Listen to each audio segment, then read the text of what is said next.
의원님 안녕하세요. 야당에서 강훈 씨와 그 10명에게 허위 사용증을 쓰고 자금을 지원받았다는 의혹이 제기됐는데요. 누가 질문하셨죠? 네, 야당에서 허위 차용증이라는 그런 허위나 확인되지 않은 용어를 쓰는 것을 주의하시는 것이 좋을 것 같습니다. 돈을 빌려준 분들이 도에게 정치 자금을 지원했다는 소환했다는 의혹도 있는데요. 김민석 국무총리 후보자는 사적 채무 논란에 대해 다 갚았고 그 어떤 과정에도 불법은 없다고 선을 그었습니다. 이 나이에 집 한 채 없이 2억이 안 되는 재산에 무슨 비리가 틈타겠냐고 항변했습니다.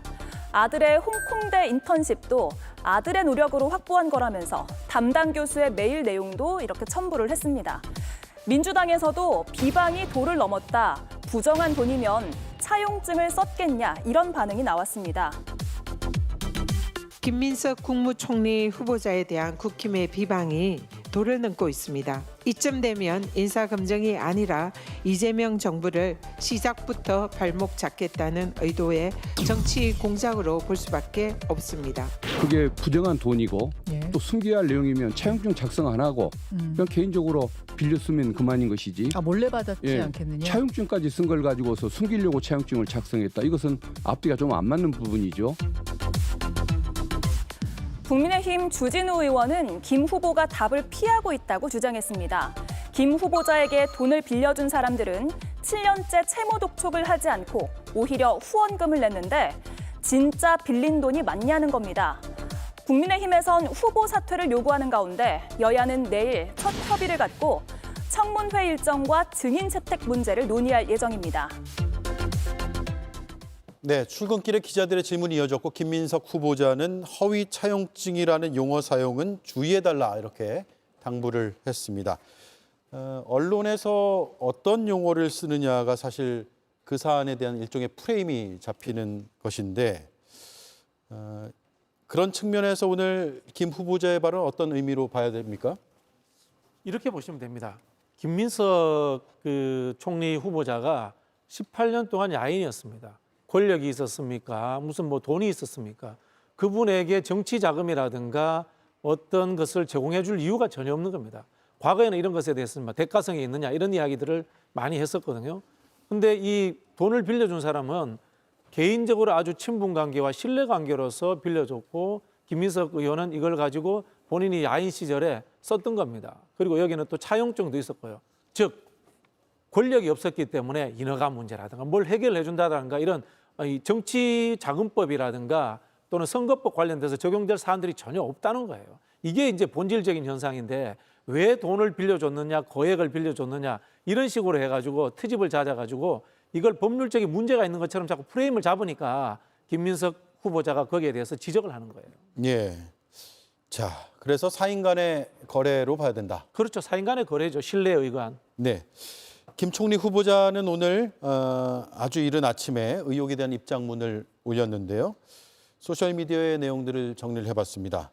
아들의 코넬대 입학 관련된 내용에 대해서는 해당 입법 활동을 대학원서에 쓴 적이 없다. 금전 거래에 대해서는 시급한 순서대로 채무를 다 갚았다. 불법이 없다라고 일축을 했고요. 칭화대 편법 법학 석사 의혹에 대해서도 어려울 때마다 공부했다. 모든 증빙이 다 있다라고 하나하나 반박을 했습니다. 한 말씀씩 들어보죠. 아들이 이제 대학교에 원서를 쓰게 되면 보통 그 미국 대학 같은 경우에는 아시는 분은 아시겠지만 자기가 무슨 동아리 활동을 했는지 어떤 봉사 활동을 했는지 이런 걸 보통 씁니다. 그것을 안 썼다고 하는데 그 원서를 보지를 못했으니 썼는지 안 썼는지는 모르겠고 근데 저는 그거보다 더 중요한 건 이제 이 돈 거래인데요. 사실 김민석 후보가 지금 그 돈을 갚을 의지가 있었으면 보여줬어야 돼요. 예를 들어 뭐 10억을 빌렸고, 그러니까 1억을 빌렸고 1억 4천만 원 하지 않았습니까? 그것도 그 4천만 원을 빌려준 사람은 과거에 그 정치자금법 때문에 함께 엮여서 이제 그 유죄 판결까지 받은 사람들인데 지난 7년 동안 한 푼도 갚지 않았고 예를 들어 2명이라도 갚던지 한 3명이라도 갚던지 이래서 갚는 의지를 보여줬거나 아니면은 그거를 돌려달라고 누군가가 얘기를 했거나 이런 기록들이 있어야 되는데 그런 게 하나도 없는 걸 보면 돈을 갚을 의지도 없었고 받을 의지도 없었다. 즉, 그 방금 말씀하신 그 차용증은 그냥 혹시라도 이런 일이 생기면은 증거물로 내기 위해서 하나 뭐 해놓은 것 같고 장치일 뿐이죠. 그래서 누가 봐도 대한민국 국민들 보시면은 과거에 우리가 많이 보던 정치인과 스폰서의 관계가 아니냐라고 의심할 수밖에 없는 거예요. 그래서 본인은 이제 그 청문회를 통해서 이 얘기를 다 풀겠다고 얘기하는데 어떻게 풀어 나갈지는 뭐 좀 지켜봐야 되겠습니다. 예. 근데 이제 우리가 참 그 청문회를 지켜보면서 역대 정부에서도 인사청문회가 늘 나오는 거 아들, 그다음에 가족, 그다음에 통장에 그냥 뭐 좀 힘들었으면 그 힘든 돈 거래에 대해서 추적을 해서 이거 어디서 난 돈이야 이런 거거든요. 사실 김민석 총리 후보자를 보면 지금 1억 4천에 대해서 11명이 빌린 거 아닙니까?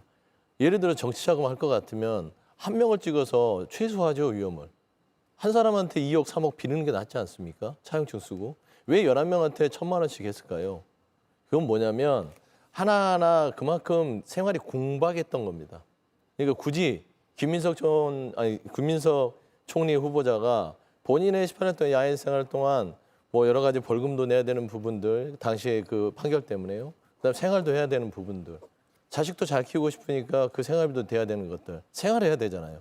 그러니까 그 부분에 있어서 아는 사람 하나하나한테 전화를 해서 11명한테 1,000만 원, 1,000만 원 쪼개서 그걸 받아서 벌금도 내고 생활도 하고 하면서 돌렸던 거예요. 참 그 너무 야박한 거 아니냐 싶어요. 특히나 뭐 허위 차용증, 김민석 총리 후보자가 얘기를 했잖아요. 그 사람들에게 상환 연장을 요구했고 얘기한 다음에 양해를 구해서 나중에 갚았다. 아니 빌려준 사람들이 왜 가만히 있는데 옆에서 본인들은 김민석 총리 후보자한테 도움도 주지 않은 사람들이 마치 차용증이 허위인 것처럼 프레임 씌워간다. 저는 대단히 잘못됐고요.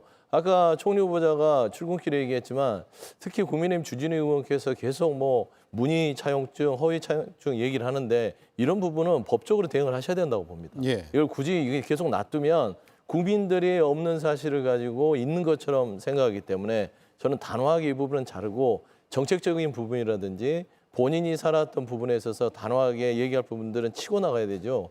끌어갈 필요는 없다.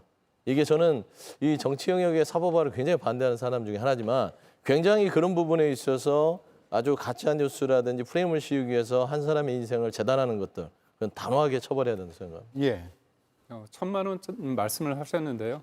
그 1,000만 원 이상이 입출금 됐을 때는 그 금융정보분석원 FIU에 이렇게 뜨게 되어 있습니다. 그렇기 때문에 쪼개기 의혹이 있고요. 무엇보다도 지금 문제가 되고 있는 강모 씨에 대해서 말씀을 드리자면 2002년도에 그 김민석 후보자가 SK로부터 2억 원을 받습니다. 그래서 대법원에서 유죄 판결이 나옵니다. 그래서 추징금이 2억 원이 나오는데 이때 등장하는 사람이 강모 씨입니다. 이분이 2억 원 중에서 1억 5천만 원을 대납을 하고 그다음에 후보자가 미국에 유학 시절에 1년 9개월 동안 매달 450만 원씩 결국 한 1억 원을 줍니다. 그래서 불법 정치 자금으로 2억 5천만 원을 줬다고 대법원 판결이 나옵니다. 그때도 차용증이 나옵니다. 근데 법원에서 어떤 판단을 했냐면 돈을 빌린 사람은 돈을 갚으라고 재촉을 해야 되지 않습니까? 그런 일련의 상황이 없다는 거죠. 그래서 정상적으로 돈을 빌리고 갚는 행위가 이루어지지 않았기 때문에 불법 정치 자금으로 본 거고요. 무엇보다도 그 이후에 2018년도에 1억 5천만 원, 그중에서 4천만 원을 강모 씨한테 또 빌립니다. 근데 나머지 사람들은 1,000만 원씩 쪼개서 받는데 그중에 한 명은 강모 씨가 회사로 대표로 있는 회사의 감사였고요. 나머지 2명은 이 사람이 김민석 후보한테 1,000만 원을 빌려주지 않았습니까? 근데 갚지 않았다는 거는 최근에 갚았죠. 그건 다 알려진 사실인데 2024년도와 2020년도에 후원금을 400만 원하고 500만 원 줍니다. 내가 돈을 빌려줬는데 갚지 않잖아요.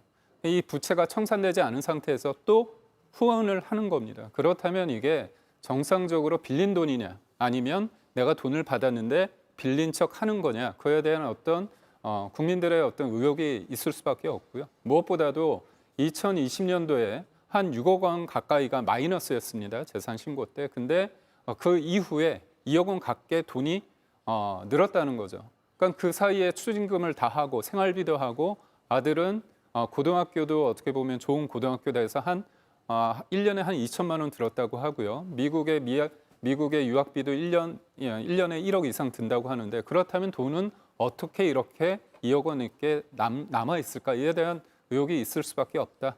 이렇게 저는 자꾸 말씀드리지만요. 이 강모 씨가 법률적 문제가 되는 스폰서라면은 이분에게 대가성으로 무엇이 주어졌는가? 이분에게 어떤 이익이 생겼는가? 그것부터 확인해야 된다고 말씀을 드리고 싶고요. 그 전제 조건에서 제가 말씀드렸잖아요. 18년 동안 김민석 총리 후보자가 야인이었습니다. 권력도 없었고요. 야당 내에서도 비주류였기 때문에 어떠한 영향력도 행사할 수 없었습니다. 어떻게 보면은 정치자금법으로 걸린다는 것이 우스울 정도로 정치인의 역할을 전혀 못할 때 상황입니다. 이게 보면요. 사인 간의 거래고 사인 간의 거래 과정에서의 선의가 있었다 정도로밖에 해석이 안 되는 거예요. 예. 선의가 있었다고 보는 것이 만약 일반인이면 가능하죠. 그건 저도 인정을 할게요. 근데 일반인이 아니잖아요. 대한민국 총리하겠다고 하는 분 아니겠습니까? 대한민국 국민은 이런 분들한테 굉장히 엄중한 잣대를 가지고 도덕성에 대해서 판단을 하십니다. 그렇기 때문에 이런 얘기가 나오는 것이고 1억 4천만 원을 이제 오고 간 그 시점도 보면은 정치적으로 부활하는 시점이었죠. 어찌 보면은 왜냐하면 민주당과 그 본인이 가지고 있었던 민주당이 이제 합당하는 그 시점 아니었겠습니까? 그래서 그분이 어떤 의도로 뭐 대가성이 없었다고 본인은 얘기는 하고 있지만 국민들이 봤을 때는 이거 내가 많이 보던 정치인과 스폰서의 거래 같은 데라는 느낌을 지울 수가 없어요. 이번 청문회를 통해서 본인이 해명을 한다고 명확하게 한다고 했으니까 그걸 이제 지켜보면 될 것이고 지금까지 나온 해명은 솔직히 말해서 매우 미흡합니다. 저는 참 이 정치권에서 뭐 일단 비판을 비판하는 것들은 좀 지양해야겠으나 김민석 총리 후보자 같은 경우는 왜 돈이 없었어 이렇게 질책하는 느낌이에요. 당신 왜 전재산 2억밖에 안 돼? 집도 없어. 왜 빌려서 살았어? 따지고 보면 참 불쌍한 거거든요. 정치를 하기 위해서 18년 동안 버틴 거 아닙니까? 주변 사람들이 전화해서 나 1,000만 원만 주시오. 그렇게 잘 나가던 김민석이 돈이 없어서 생활하기 위해서 빌린 거예요. 그 부분에서 갚지 못해서 오랫동안 말을 못했던 것이고 그 사람들도 지인 간에 그래 이해하고 마음적으로 있었던 것이에요. 그러면 차용증 안 쓰고 대가성으로 뭐 공천을 준다거나 이렇게 했으면 되죠. 아니면은 다른 데 기업체 가서 예전에 한덕수 총리처럼 법인카드 받고 어디 뭐 회원권 받아서 누릴 수 있죠. 안 했잖아요. 근데 이것도 문제가 됩니까? 그러면 한덕수 전 총리 같은 경우는 아예 그냥 기준도 안 되는 사람입니다. 제가 비교하기 싫지만 굳이 이 부분에 대해서 비판을 위한 비판 야당 좋습니다. 그러면 청문회를 보시면 저는 그 비판이 얼마나 참 궁색한 본인들 스스로 부끄러운지를 알게 될 것이다. 예. 지금 거의 뭐 야당에서 주장하는 내용 그리고 반박하는 뭐랄까 충돌 지점들은 어디서 부딪히는지는 다 이제 판단하고 계실 거니까 한 말씀씩만 더 들어보죠. 왜냐하면 시청자들께서는 어떤 판단과 어떤 관점으로 이 문제를 봐야 되는지 굉장히 궁금해하실 것 같아요. 이게 비판을 위한 비판은 아닙니다.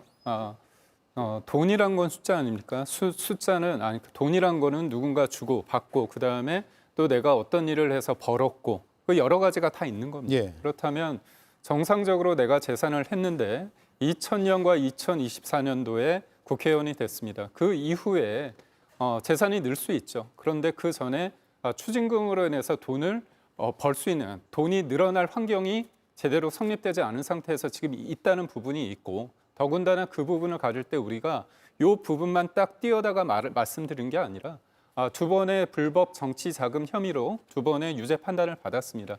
그렇다면 그때 방식과 지금의 방식에 차이가 없다고 손치면 그렇다면 우리가 당연히 문제 제기하는 건 합리적인 어떤 문제 제기이지 비판을 위한 비판은 아니다. 이렇게 말씀드립니다. 재산 변동 내용 다시 한 번만 띄워놓고 제가 궁금해하는 제가 궁금했던 점은 이 지점이에요. 2020년에서 쭉 마이너스에서 플러스로 전환한 게 2025년이란 말이에요. 그 사이에는 세비밖에 없었는데 세비로 저렇게 7억 3천여만 원이 늘 수 있는 것이냐가 지금 야당의 주장이고 그 전에 이제 2020년 직전에 재혼을 했잖아요.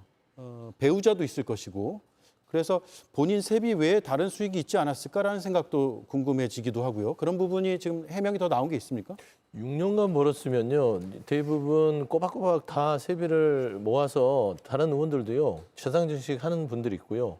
나중에 재산 신고할 때 그 증식의 이유를 쓰잖아요. 그러면은 급여를 저축했다고 쓰는 사람이 많습니다. 다 300명 의원들 중에 한번 보시면 알고요. 그러니까 7억 얼마 정도 6년 동안 늘어난 게 그렇게 많이 늘어난 건 아니에요. 아껴 쓰고 솔직히 저축하면 늘릴 수 있습니다. 그리고 두 번째 말씀드리면 아까도 뭐 추징금 내야 되고 또 돈도 못 버는 상황에서 어떻게 그렇게 애들 학교도 보내고 살 수 있느냐라고 하는데 추징금도 내야 되고 돈을 못 버니까 돈을 빌린 거 아니에요. 그래서 돈을 빌려서 돌려서 시급한데 먼저 맞고 또 여기에서 또 월급 받아서 쓰고 돈을 또 본인이 강의를 했던 때문에 벌었을 거 아닙니까? 우리가 공박하니까 돈을 빌리지 번 만큼 쓰는 생활이 있으면 풍족한 거예요. 그게 이제 서민들도 마찬가지일 겁니다. 예. 뭐 월급만 받아서 월급이 있는 것만 씁니까? 그렇지 않잖아요. 마이너스 그래서 통장도 좀 쓰죠. 마이너스도 있고요. 예. 돈도 빌리고요. 사실상 100을 벌어도 내가 200을 쓰는 경우들도 있습니다. 왜냐? 그러면은 왜 100을 벌었는데 200을 쓰는 생활을 해? 그럼 100만 원 어디서 검은 돈을 한가? 이런 식으로 주장하면 안 돼요. 예를 들면 옆에서 누가 도와줄 수도 있는 겁니다. 얘를 결혼하신 분이 능력이 있어서 옆에서 조력을 해줄 수도 있는 거고 선배들이 지나가다가 뭐 막말로 용돈을 줄 수도 있는 거고 우리가 예를 들면 그러면 이 재산 자체가 버는 거와 쓰는 게 차이가 있을 수 있다.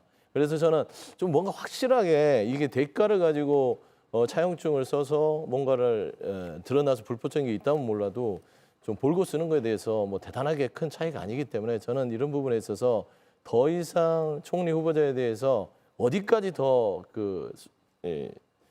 밑바닥을 보여주기를 바라는지 자기의 공박한 부분들을 고백해야 되는지 저는 그런 부분에서는 조금 유감이다 말씀드립니다. 예. 실수령을 국회의원 세비를 한 푼도 안 쓰면 저 정도 늘겠죠. 근데 안 쓸 수 없는 상황이라는 것이 지금 드러나고 있는 거잖아요. 그래서 거기에 대한 아주 이거 뭐 수학도 아니고 산수예요. 플러스 마이너스에서 왜 늘었어? 어떻게 늘었어? 그럼 나머지는 어떻게 해결한 거야? 그럼 그거를 누가 봐도 한 수억 원 들 텐데 우리가 다 생활을 하잖아요. 말씀하신 대로. 이제 그거를 빌려서 했다. 그걸 지나가다가 뭐 용돈 줬다. 국회의원 현역 그다음 정치는 하면 안 돼요. 그거 하면 안 됩니다. 일반인들 아까 말씀드렸지만 충분히 그럴 수 있어요. 좋은 선배가 좋은 지인들이 그렇게 도와줄 수 있습니다. 근데 정치는 그만큼 굉장히 고된 삶을 사는 분들이에요. 명확해야 되고 깨끗해야 되고 도덕적이어야 되고 그 잣대에 맞지 않고 만약 불법적이 있다면은 그건 처벌받아야 되는 거예요 오히려. 예. 2억도 6억 7억 늘어난 게 중요한 게 아니고 어떻게 늘어났는지가 중요한 거죠. 네, 그 주진호 의원처럼 법률적 의혹이 있는 것처럼 프레임을 만드는 것은 굉장히 부적절하다라는 말씀을 우선적으로 드리고 싶고요. 말씀하신 것처럼 도덕의 기준이라는 것이 총리, 그다음에 일반 법무들은 다를 수 있습니다. 그러나 이 자리가 총리 자리를 위협할 만큼의 큰 도덕적 흠결인가 하는 부분들은 저는 그렇지 않다고 봅니다. 그리고 나머지 부분들은 청문회 과정에서 총리 후보자가 다 자신 있게 해명할 거다 이렇게 저는 예측을 합니다. 예. 청문회에서 명명백백하게 밝혀질 것이다. 알겠습니다. 여기까지 듣죠. 네 분 말씀 잘 들었습니다.